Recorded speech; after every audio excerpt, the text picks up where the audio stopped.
Good morning, everyone. This is terrifying. Look at this. Watch. Imagine like the Imperial March in the background. Okay, you don't have to imagine.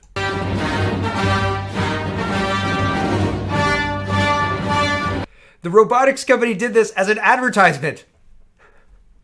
I mean, one, isn't that maybe intellectual property theft? Two, how many bullets do you think it would take to take down one of these things? And three, let's just see the final scroll. Right?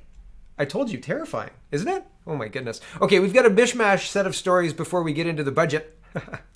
We'll talk about the budget more than the government talks about the budget, I promise. At least in March. Maybe they'll get one before the end of 2021, but it's not going to happen in March.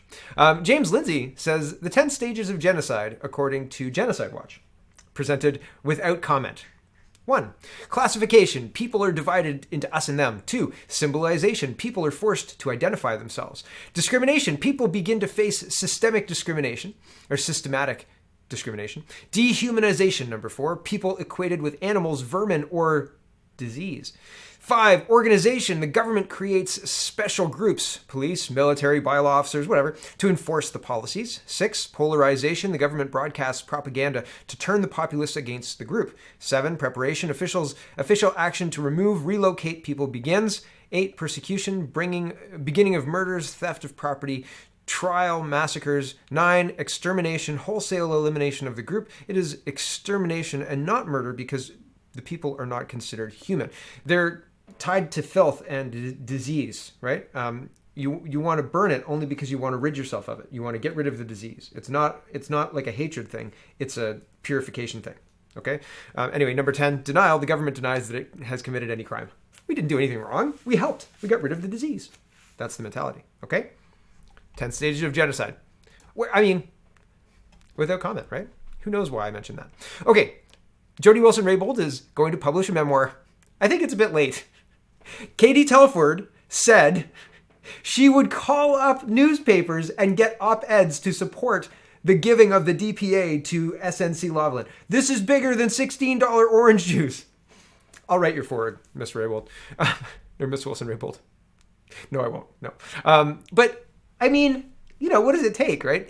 SNC-Lavalin underscored just how untouchable Trudeau was, even in a minority government. Here we go, right? Like, that's it. I mean, I hope it sells well. Maybe I'll get a signed copy and I'll put it on my bookshelf behind me. It's also a freezer.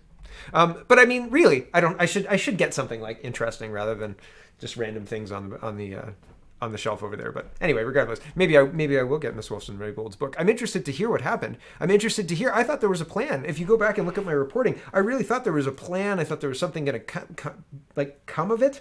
I thought that she had people willing to stand up and say, this is not okay, right? Even backbenchers. Somebody, Jane Philpott, yeah, okay. Cesar Chavez, kind of, right? But there wasn't a unified, like, yes, this is wrong and beyond the pale. We can't have the finance minister's chief of staff and various members of the PMO pressuring the attorney general to give a private company, SNC-Lavalin, a DPA, a deferred prosecution agreement. All of this is a big, big scandal that didn't touch Trudeau. So it underlined and set the pace for the next few years of this government. I'm interested in hearing what she's got to say. Even a retrospective, I'm interested in hearing it. Here is Natasha Fatah, and she is reporting that Joe Biden, U.S. president, will hold first ever joint talks with the leaders of Australia, India, Japan as part of emerging four-way alliance to balance China's growing military economic power. And that's interesting. That's interesting because we've got I'll jump the China section up a little bit because it was buried in the end there, but I forgot that this was a thing. So the top defense official says China is a threat to Canadian Arctic. Who knew? And yesterday I was surprised at the response and the news that the National Post was reporting that China was a threat. There were 66% of Canadians believe that there is something to be concerned about there. I thought that was very interesting because it feels like if you talk about that, it's very fringe, right? And even further, Canada's immigration minister defends outsourcing visa office to company run by Beijing police. Marco Mendocino, he's a pro, insists the government is closely monitoring the company with regular audits and security screening of all employees who work there. Now, this was a big deal earlier in March, and Trudeau said, no, everybody, there's other places that use them, and like this is something that's done. Don't worry about it too much. Still, there's concern, and rightly so, right? Like if this is true, right, and people are, Joe Biden is holding a four-way alliance to balance China's growing military and economic power. Well, I mean, there's nothing to do but outsource the visa office to a company run by Beijing police, right? I mean, really. So it was supposed to be kind of a mishmash before we got to the budget, but this mishmash kind of leads into the governance of the country. And so here is Trudeau and Poilievre bashing each other in the House of Commons. And it's interesting because Trudeau says he's alluding to Pierre Poilievre losing his finance critic position and moving to jobs. That's what he's saying here. So like Poilievre got demoted, it looks like, in the House of Commons because he went from a high profile portfolio to a lower profile portfolio, and I don't think it was a smart move on O'Toole's point, like on O'Toole's behalf, but Trudeau's trying to make a political jab out of this, and I think it falls flat because Poilievre didn't lose his job. He was just moved, right? And I mean, it's not like he lost pay. Well, maybe he did. No, I don't even think so. Cabinet ministers get paid whether you're like finance minister or job minister, right? Does the finance minister get an extra pay bump? Like, oh, okay, did they build that in? Like, I don't even know. And does the finance critic get the equal pay bump that the finance minister would get? I think that's weird. I think all the MPs get paid the same, and some ministers would get paid more because they're on committees and things, right? Like they get an incentive, not an incentive, paid for extra committees. But the finance minister committee would be a part and parcel of the finance minister job, right? And if you're the critic, that's part and parcel. You don't get an extra payment for that. Maybe I'm wrong. I could be wrong. Anyway, Trudeau says you lost your job, haha, and tries to make political hay out of it. And I think it really falls flat. I don't think it was very good. The other side kind of goes, oh, but then they shut up about it. I'll play this as much of this as it makes sense. The honourable member for Carleton. What was that? Is he really going to expect us to believe that when I ask him about having the worst vaccination rates, the worst jobless rate, among the highest misery rate during COVID, the best he can do is stand up and read some talking points that were written for him by his bureaucrats? Why can't he show a little bit of contrition for his failures? This Prime Minister has cost the most to achieve the worst results, and what he expects us now to do is to just continue down this failed path. If the Prime Minister wants the confidence of Canadians, will he tell them what will he change to reverse the failures that he has delivered thus far? The Right Honourable Prime Minister. I can understand the frustration of the member opposite being amongst the many Canadians who've lost their jobs during this pandemic. The fact is, we have been there to support Canadians every step of the way by investing in families, by investing in workers, by knowing that the best way through this pandemic is to be there to support them. And that is exactly what we have done and what we will continue to do. We've been there for people because we made a... And that's a pivot to the usual talking point, the usual stump speech. We've been there, blah, blah, blah, blah, blah. Not addressing any of the issues, the worst unemployment in the G7, the most expensive recovery in the G7, worst vaccine rollout in the G7. We're 58 countries now, or we're 58th, I guess, in countries. And again, vaccines are a distraction. So the barbs being traded, if you think that the government being Justin Trudeau and the people who are in charge of the ministries that run things, think that they're doing a poor job, you will be disappointed. They do not think that they're doing a good job. They are spending their days trying to come up with witty things to say to Pierre Poilievre when he calls them out on their terrible, terrible job that they're doing. And so that's interesting, right? They're not interested in fixing their COVID response. They're more interested in making political hay out of silly little things. And I think that that's representative of our government. Freeland, Trudeau, Mendocino, less Mendocino. But All of them. And even Morneau, right? Like there's a tweet coming up. Oh, this one actually. Since the election in October of 2019, this Liberal government has delivered 2 different finance ministers who failed to deliver a budget to Canadians. USA, UK, Germany, France, Italy, Japan, and all provinces and territories delivered a budget. Why is Prime Minister Trudeau unable? I don't know. They're more interested in racism, sexism, finding a boogeyman to blame it on rather than actually engaging with the problem. It's like talking to somebody in a group project where they just want to talk about the plan to get things done. They don't ever actually want to work on anything. Like, House Committee votes 6-5 vote, orders government to disclose all COVID spending every 30 days. What I'm not getting is what you're trying to hide. So, I mean, that's good, right? That's good. I wonder if we'll see any actual numbers or if it'll just be like, this is the spending we did this month, because then we can start getting a handle on how much spending is actually happening, and maybe we can list where it's going. Who knows? Norman Levine says Trudeau says budget is coming soon, whatever that means. He says he is too focused on getting us through this global pandemic to be able to produce one. Somehow every other G7 country has been able to walk and chew gum at the same time. Not Trudeau. The truth is Trudeau enjoys being able to spend unlimited amounts of money without having to be accountable to anyone. So why would he want to table a budget and be accountable to the very taxpayers who are funding his credit card spending spree? Yeah, and I mean, we had a situation where we had a $20 billion deficit, and that was really the only debt we were having. We were spending more, $20 billion more than we had coming in. And now we're at a $1.8 trillion debt, $300 billion plus deficit. Last time I looked, it was $300 billion. Could be less, could be more, maybe 250 billion now. Maybe if there's been a finalization of a number, they may have played with the numbers to get it as little as possible. But anyway, I think it's 300 billion. And then that's not to mention the provincial debt and deficit. But regardless of all of that, I think that this is accurate. They've been given a blank check and nobody's really said no to any of the big spending initiatives. They've been able to spend and send the money outside of Canada for a lot of it. They say that they helped with the recovery by directly giving curb to people, but businesses remain closed a year later. And I think that if people knew 2 weeks to flatten the curve actually meant a year to go to zero COVID, they wouldn't have complied in the first place, right? They wouldn't have, people would have said, I can't have my business closed for a year. That's not right. That's not a reasonable plan, right?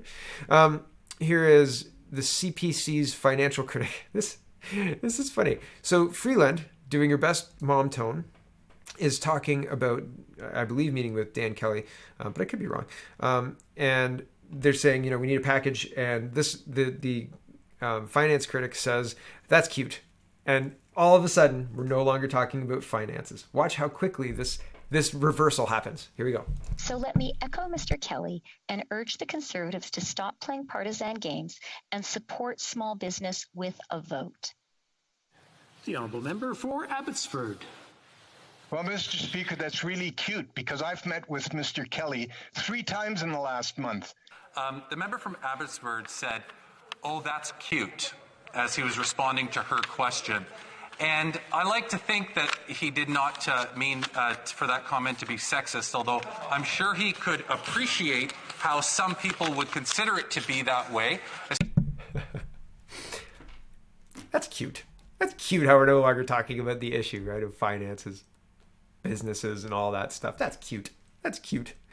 I hope the minister doesn't think that or didn't mean that to be sexist. That's cute. Rocco Rossi says, and here's the second tweet. He says, similar reality in Canada, the COVID-induced recession is a She-Cession. And this just made me very frustrated this morning. And I said, you're the president of the Chamber of Commerce. She-Cession? How unrealistic and insulting. Business is not about male and female. That's just divisive politics. How much has the debt increased in our country? That only impacts women. Job losses, just women. Liar. And he responded and he said that, there was another tweet. Hold on, let's see if I can find it. He responded and said, and shared data. He responded and shared data that showed, that showed that more women were unemployed than men. So he's saying that ignoring it doesn't mean it isn't so. He says Ontario data from StatsCan, service industries are being more severely affected than goods. Women over-index as percentage of employees in service industries, so different impact is predictable. Ignoring ignoring it, Mark, doesn't mean it isn't so. Okay, fair. But the problem is, say that if you are living in a household and your husband loses their job, does that not impact you as a woman? Say you are living in a household and your wife loses their job, does that not impact you as a man? And saying that women have lost more jobs than men, so this is a she-cession, ergo, this is a she-cession, is faulty. It's a faulty conclusion to draw. It impacts children because of that lost income. It impacts the family as a whole. And regardless of, okay, so say the woman has a son or maybe a daughter, right? So if she's got a daughter now, this is a she-cession because this job loss has impacted 2 women, whereas say one job loss in a family of 3 impacts, say a mother and father have 2 sons, right? And the one job loss now impacts 1 woman and 3 men. So what is it? And it just makes me very angry because it's so divisive. It's so divisive. And I said, it's service industry and tourism. And I'm not meaning to go through my Twitter rants, but it's interesting when I get a reply from people who are in a position to push change. And what they're pushing is this nonsense. She-Cession garbage propaganda. It's garbage. It's garbage. It's just a lie.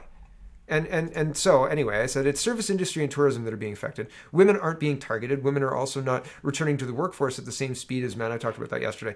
Calling it a fancy name doesn't fix anything. Opening our economy would address this. Instead, you virtue signal endlessly, nothing to back it up. And he says, didn't say they're being targeted, just that they have a greater impact in terms of unemployment.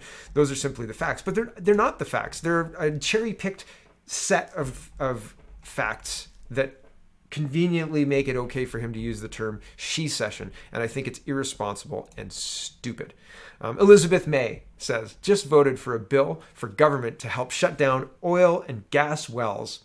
We need to shut down the whole fossil fuel sector. The bill needs some work in committee, but it's moving in the right direction. Money to shut down industry is not a subsidy. So, okay, the she-cession is going to shut down oil and gas, and that disproportionately affects women? That's just the facts. I don't know. I'm skeptical. And this is just completely ridiculous. Shutting down the oil and gas industry. I talked yesterday about how oil and gas have a very energetic, dense way to store and transport energy, right? It's like a liter of fuel has enough energy to move X, Y, Z. And all that takes is a second or two, 30 seconds at most, to put a liter of fuel into a snowmobile or something like that, right? And you're gone. But how, if you run out of charge in the middle of a snowy forest, are you going to recharge your electric snowmobile? Like, oil and gas has its place, and it's not going anywhere unless we can get magical energy that doesn't obey the nature's laws as we know them. This is insane. Yes, it's a she-cession, and because of the she-cession, we have to shut down oil and gas. That will disproportionately affect women. It's just nonsense. Excuse my anger. Kielburger's appearance before ethics committee probing We uncertain as brothers demand conditions. So the We brothers sent a letter to the House of Commons, I guess, or the committee that they were dealing with regarding We and the allocation and oversight of tax dollars for them to disperse for COVID-19, right? Because they had to for COVID-19 for whatever reason. And now, because there's concerns about fraud and them having done multiple openings for the same school, opening with different names for donor money, right? Oh, you definitely built the school. We didn't build this school with anybody else's money. It was all you guys. Yep, thank you very much. It hasn't been here for a year. Nope. So the fraud, there's questions. They don't want to come in, and so they had their lawyer pen a letter saying, we're not going to come in even if you compel us to. And then the government said, yes, you are. And if you don't, we'll send the sergeant at arms to bring you in. And now they're saying, okay, but we'll have conditions. I think that they're not really in a position to demand conditions, but that's maybe just me. I'm not sure. Okay, StatsCan, says Randy Hillier, is finally recognizing, moving into COVID and COVID-related stuff. We've got vaccine and pregnancy stuff updates before we get into the end of the show. So middle part of the show, COVID. StatsCan is finally recognizing that we're having we are now having excess mortality, not from COVID, but lockdowns that will wake you up. Anthony Fury says, this is quite the paragraph from today's Statistics Canada, the daily report on 2020 death counts and excess mortality. And here it is. It says, in the early months of the pandemic, the weekly numbers of excess deaths and deaths caused by COVID-19 were closely aligned and mostly affected older populations, suggesting COVID-19 itself was driving excess mortality in Canada. However, more recently, the number of excess deaths has been higher than the number of deaths due to COVID-19, and these deaths are affecting younger populations, suggesting that other factors, including possible indirect impacts of the I can't see the last word. Sorry about that. Of the pandemic are now in play. So indirect impacts of the pandemic are delayed hospital checks for cancer, like screenings and all of that for cancer, delayed surgeries that were deemed non-essential, but in fact have ended up with people dying, etc. Now those things are becoming apparent in the numbers, and that's interesting, right? Pierre Poilievre is saying this government is ramming through a bill allowing medically assisted suicide for people with mental illness. Here is one reason why I'm voting no, and he's retweeting Garnet Genius, who's another MP. He says, I'm the future version of myself who survived to tell you this. This person says, show your support at tellmetostay.ca. And this is a person who survived a suicide, I suppose, or didn't have suicide. I haven't watched this video, but it's anti-suicide video. And that's interesting. It's interesting to see where the conversation's going, right? On one hand, we will lock down the entire healthy population of the province of Ontario on Christmas for a month, and it ended up being more, 45 days of the lockdown, to keep you safe. And yet, if you have a mental health disorder and you decide that you want to die, the government of Canada will facilitate that in as quick a way as possible. Does that seem like at odds with each other? Right? It seems very strange to me. It seems very strange to have both things be very true, right? Very, very interesting. This is interesting. I can't remember who shared this, but the first question on the Ottawa Public Health Vaccine Eligibility Screening Tool is, do you identify as Indigenous? That's weird, isn't it? Like, why is that the first question? Very strange. Some Ottawa parents say that their high school kids aren't okay. They want more return to normal next fall. Well, if there's something to rally around, somebody to rally around, I'm glad that it's the kids. And yeah, they deserve a return to normal. The overblown radio announcements, and I mean, kids are going to get sick. Kids are going to get a cold, and I mean, like, parents are going to get sick and going to get a cold as well. It's the time of year for allergies, right? It's opening up outside. People are going to start sneezing. It's not going to be controllable. They're going to send kids home for allergies, etc. I am very skeptical about all of this, but kids need to learn not to grow up fearful of their own bodies and their own body's response. I mean, I think my son, he's a very forceful sneezer when he sneezes, and I sneeze like that too. And, in the mornings, getting ready, like, yeah, you're clearing things out, right? And especially if you go outside, sometimes it tickles your nose in a weird way. I don't know. I don't think that that's getting sick. I think that that's just like a human thing that humans do, right? So teaching kids to be fearful of that is very, very concerning. Here's Anthony Fury again. A Statistics Canada report out today looks at, among many other issues, the thousands of cancer cases that went undetected due to cancellation of screenings during the first wave. This is similar to Sunnybrook's announcement last month, but that by their calculations, there were 200 undetected cases of breast cancer among Ontario women. And that's not a small statistic. That's a lot of people's lives to be impacted by this bad policy that led to inaction, and that's terrible, right? A Stanford doctor whose name I can't pronounce calls the lockdowns the biggest public health mistake we've ever made. Yeah, I would agree. The doctor is a co-signer of the Great Barrington Declaration, and the article kind of goes through that. I'm not going to rehash it right now. Moving forward, CBC is reporting Chapter's Indigo wouldn't let somebody in who had a mask exemption. And that's interesting, right? The situation is the her daughter has a mask exemption, but Chapters Indigo would not let her in. And I've seen other people reporting about this as well. There was a woman who who couldn't take her mask off without her husband, and she was buying a present for her husband, or couldn't put her mask on without her husband. She was buying a present for her husband, and they wouldn't let her shop in Chapters as well. Very interesting. And this article is actually not too bad. It actually highlights the problems with this, so I'll read it out a little bit. Company says that it has stringent COVID-19 rules. Parent says it segregates those with disabilities. A mother is in disbelief after her 15-year-old daughter was denied entry into a Chapters Indigo store in London, Ontario on Friday because she was not wearing a mask, even though her daughter's disabilities make her exempt from provincial masking regulations and recommendations. These stringent protocols leave kids like mine left out, and it happens far too often, says Casey Renenboog. Excuse me if I've got that wrong, whose daughter Haley uses a wheelchair and has a number of severe physical challenges. She's nonverbal, prone to seizures, and Casey says Haley has the cognitive abilities of a 2-year-old. On Friday, Haley was taken by her personal support worker to Indigo Bookstore's Masonville location in North London. The plan was to buy a book and enjoy the day off from school during a professional development day for teachers. But when they arrived at the store, staff told Haley's support worker that Haley could not be admitted without a mask due to the store's COVID-19 protocols.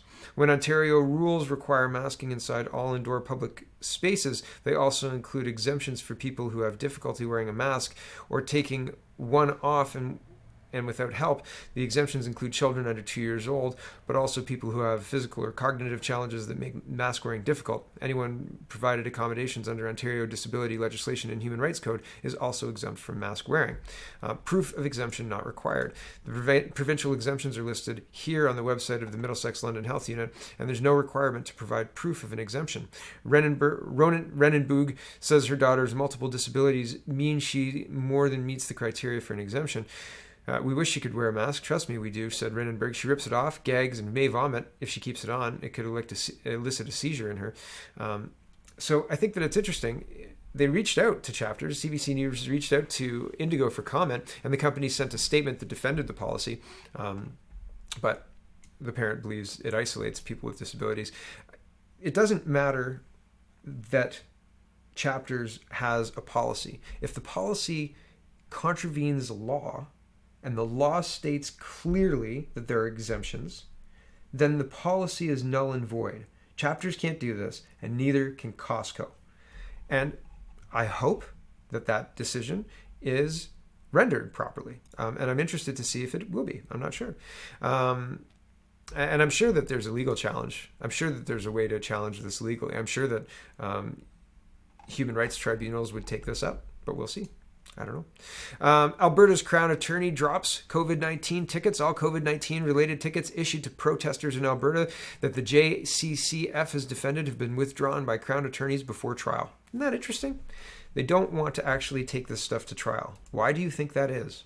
Because they'll lose. Because it's not legal.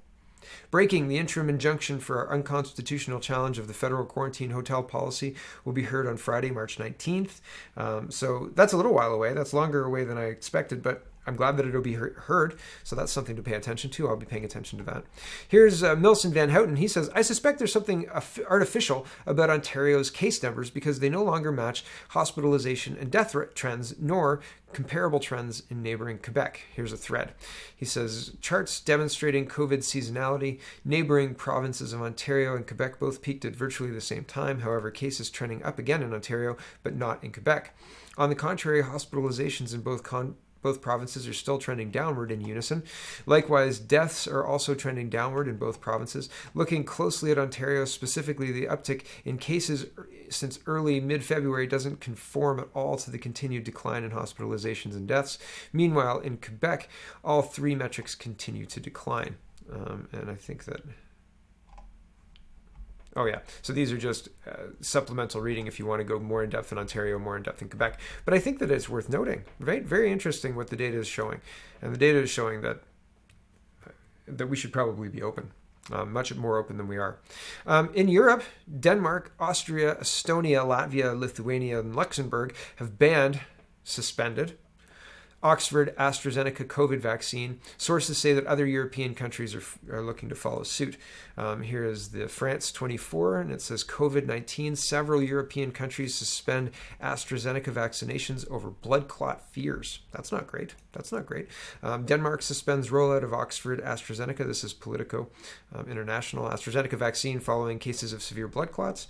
Here's Norway today. Norwegian Medicines Agency to hold emergency meeting after Denmark stops using AstraZeneca. So it's going across Europe to suspend this.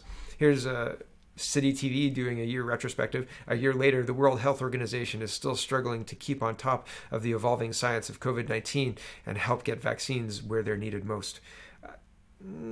I say, if I hired a plumber for an emergency last year and they were still pissing around and the way our public health officials are, I would fire them and send them the bill. The failures of these people are many. They should be removed. Shame on them. They should. They haven't done anything. They haven't done anything meaningfully that has impacted this virus, in my opinion. They've done nothing but remove civil liberties from innocent people. Ontario becomes first province to prioritize pregnancy and COVID-19 vaccination rollout. Here is the daily expose, and they're citing government numbers here. So this is a link to the government.uk publications. Severe vaccine adverse reactions. And so the reason I'm including this, I don't know exactly how reliable the daily exposure is, but the yellow card is government numbers. And just look at this. Adverse reaction to both jabs reported in the MHRA yellow card scheme up to the 21st of February show the number of women who have lost a baby as a result of the COVID jab doubles in 7 days. Okay, so this is February 25th to March 3rd, and there were 4 spontaneous abortions from people who had the AstraZeneca vaccine. And then in the date March 4th to, I don't know where that's, okay, hold on. Okay, the top one with the 4 spontaneous abortions, the report was run on February 25th. The bottom one with 16 spontaneous abortions, the report was run on 4th of March. So that's not great. That's not great. I think that's interesting to note when you've got Ontario including people who are pregnant. Do you think that they would want that information? Now that's AstraZeneca. I don't know what the Pfizer or Moderna numbers look like. But it's very concerning that there is potential. And I don't know if the AstraZeneca is only for people who are 60 to 64. I'm not sure. I was looking at this just quickly because I wanted to see if there was anything I could see for Pfizer. And this actually says Pfizer. So this isn't comparing apples to apples. AstraZeneca had 4 on February 25th when the report was run. And Pfizer had 16 on March 4th when this report was run.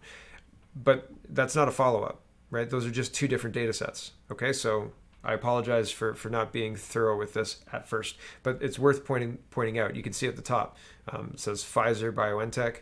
And at the top there, it says AstraZeneca. Okay, so those are different vaccines. Good data, interesting data, something to be aware of if you are potentially thinking of taking a vaccine and are pregnant. But it's interesting that Ontario isn't talking about this kind of stuff, right? Why not? Isn't that? And I'd be interested to see out of how many people who were pregnant had this adverse reaction, right? And how many people who were pregnant in this report have this adverse reaction? 16 out of 100 million, 16 out of 100,000, 16 out of 10, 16 out of 10, 16 out of 100. Sorry, I was just trying to go down to the lowest 0, blah. Anyway, 10. But really, like, the data is almost meaningless without some kind of balance to, like, out of this many, this is the number of adverse reactions, right? How many pregnant people were getting these vaccines? If it's low, right? If it's hundreds, if it's thousands and there's 16, that's a high number. That's far too high for my likelihood, or for my risk averse self. I would not want to do, and I would encourage people that I cared about to not do that. Okay, moving into the military, out of COVID and into, the cover-ups, the lies, the modified stories after one story becomes untenable, because they're packaging up these stories to be consumable by the public, right? Like little popcorn stories to eat, and like everything's fine, don't worry about anything, we've got this under control, right? The military story to counter this was that they're appointing the first female deputy officer or something like that, first female deputy in the upper echelon, like vice admiralty and whatever.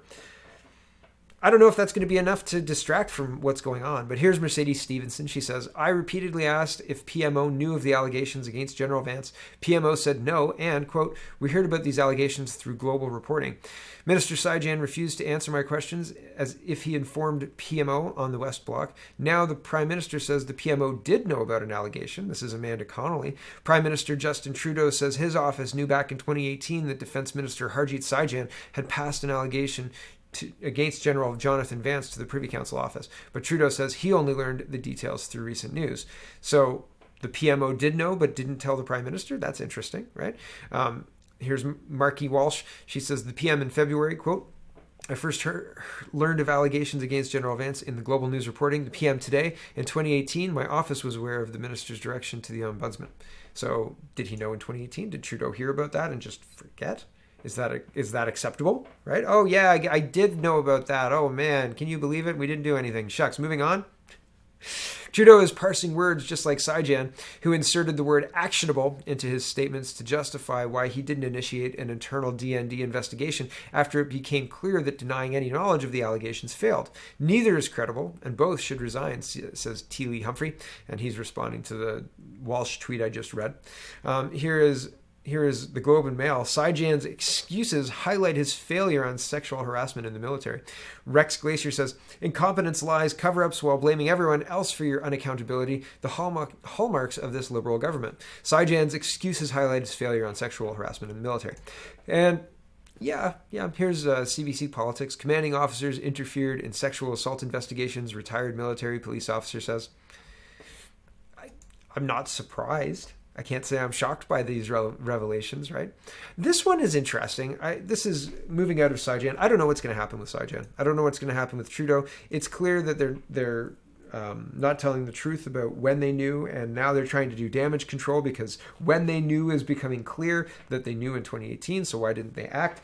So they're trying to figure out how to carry on without actually doing anything. Cabinet shuffle? If Scott Bryson hadn't resigned, Jody Wilson-Raybould would still be the AG. I don't know. I don't know what's going to happen because it seems like Trudeau is tied up with this, right? And if the PMO knew and they didn't do anything, and Sajjan knew and he didn't do anything, and the Ombudsman knew and he didn't do anything, and well, what are you going to do, right? Shucks, we missed our opportunity to do something about this. And is there going to be any kind of like mea culpa, like we're sorry, we should have done something? Vance is gone. Like the accountability of this government, I'm not holding my breath, right? Like we can't even ask the wee boys any questions, right? Like getting to the bottom of the minister's malfeasance and oh, I forgot about that. Do you know what's been going on since then? Oh goodness, lots and lots of stuff, right? We had to get that Mark Norman guy out. But this, okay. So Corey Huron is sentenced to 6 years in prison for breaching Rideau Hall gates while armed. So he had weapons in his truck, and he drove to Rideau Hall to arrest Trudeau during the press, like the press briefing at the cottage. And the whole purpose was, I guess he did $100,000 worth of damage by driving into the gate, and he said committed a politically motivated armed assault intended to intimidate Canada's elected government.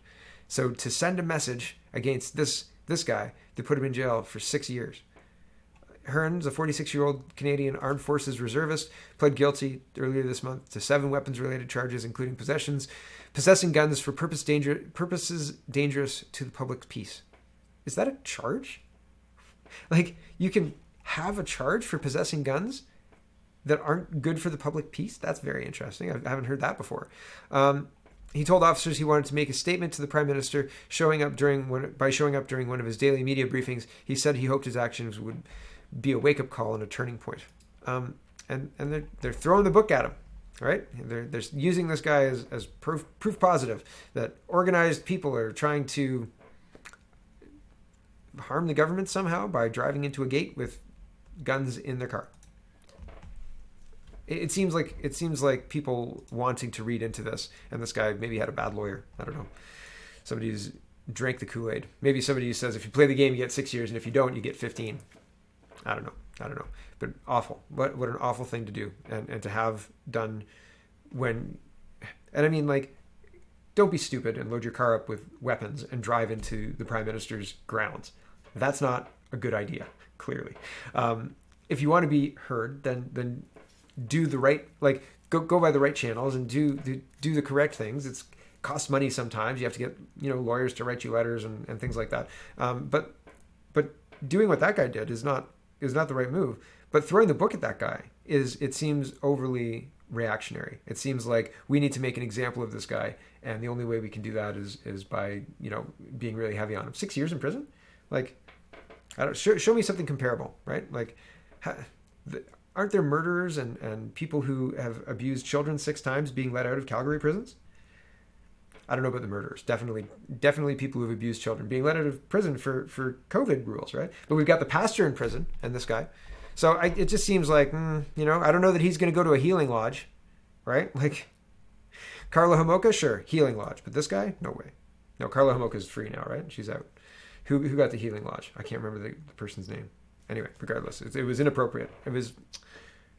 Oh, anyway, I don't want to rehash it. Okay, moving into the last little bit of the show. Ottawa's Public School Board expects to eliminate 167 teaching positions for the 2021-22 school year. When you do a full-on press push that schools aren't safe, people are going to pull their kids from school. And each kid comes with a dollar figure attached to them for the school. If you pull them from the school, that money is removed from the school, and the teachers get shuffled around, and the support staff get shuffled around and removed and reduced. And I can't believe, like, that's not surprising to anybody, I hope. That's how this works.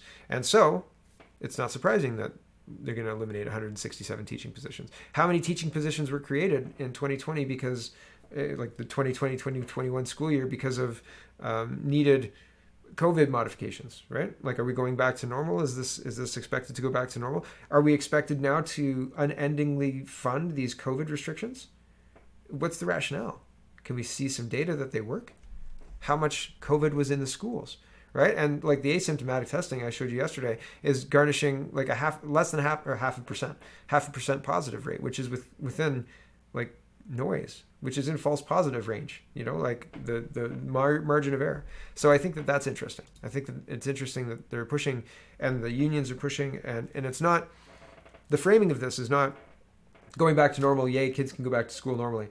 The framing is we're going to lose 167 teaching positions. Get angry, parents, because your kids are going to suffer. That's the whole point here, right? Get the parents up in arms. And that's frustrating. I don't like that. COVID-19, Ontario establishes new task force to help rebuild tourism industry.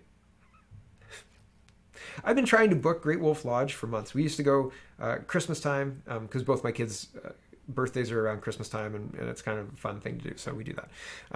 And they've been closed. And I said, like, let's book whenever they open, let's book like the first week. Let's go and be there and like, let's have fun. Let's not worry about this. Let's go and have a vacation. And so we've been trying to book, and like they were supposed to be open in March. And now they're supposed to be open in September, right? Maybe we'll see.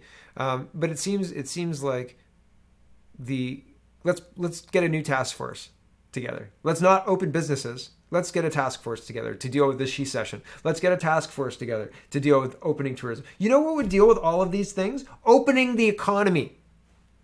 It would just level the playing field for everybody.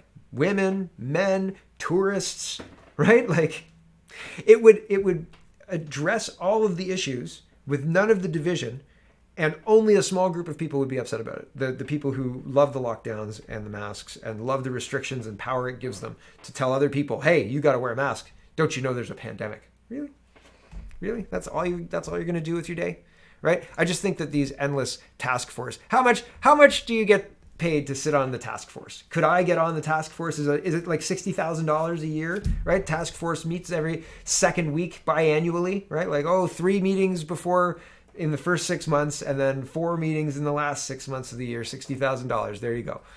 Like, this is a lot. How much did the former chief of police get to advise the CNE, or the, what is it, the I'm going to look it up, hold on. Yeah, here he is. The provincial government has appointed former Toronto Police Chief Mark Saunders as a special advisor to help oversee the redevelopment of Ontario Place, right? That's a plum little role. He's getting, I don't know, a couple $100,000 for that, right? It just seems like, I don't know. It just seems like the money could be better spent. A task force? What's going to help? Job one, open the economy. What else helps? Do you have any other ideas that would help tourism? Casinos? Will the casino be open? It's just so crazy. Like, task force, tourism. Like, just pick the low-hanging fruit, for crying out loud. Like, could you open restaurants? It's crazy. Okay. Yesterday, or on the 9th, I missed this apparently, BuzzFeed closed Huffington Post Canada's operations. 23 workers were affected. Terrible, they lost jobs. But, it's very interesting where places like this aren't viable, right? And you have to wonder, like, what kind of nonsense they were putting out. I mean, there's plenty of nonsense in the Canadian media landscape, right? Plenty of nonsense. There's no shortage of nonsense in the Canadian media, from CBC to CTV, all of it. But it's interesting to see places like Huffington Post go down because, I mean, they were well-established media. They were like CNN, man. They were the darlings of the left, right? Like, oh yes, this article backs up my my Facebook post or my Twitter, whatever. And usually it takes things not out of context, but usually Huffington Post is very slanted, in my opinion. And they still have .com, so they're still covering America. I'm sure they've got probably 1 or 2 people covering Canada. For the occasional Canadian news piece that they'll put on their .com. Canada does something interesting to the States. But other than that, they'll ignore us. Here's the last story for the day. The carbon market. The carbon market is being bought into by Shopify. Isn't that weird? Isn't that strange? Kickstart the market. Shopify will pay to remove 10,000 tons of CO2 from the atmosphere. Yeah, it seems like it seems like a casino that you're not allowed to play in. Like, if you're Shopify, you can buy 10,000 tons of CO2. But if you're like me, I couldn't buy tons of CO2 to swap in the CO2 market, right? Like, I couldn't own CO2 to then sell to somebody when the price of CO2 is increased by whatever. Like, I'd like to buy, 70,000 tons of CO2 to hold until it's like $300 per ton. And then I'll sell that to the companies who need the CO2. Can I do that now? No, not yet. But Shopify can do that? Is that how that works?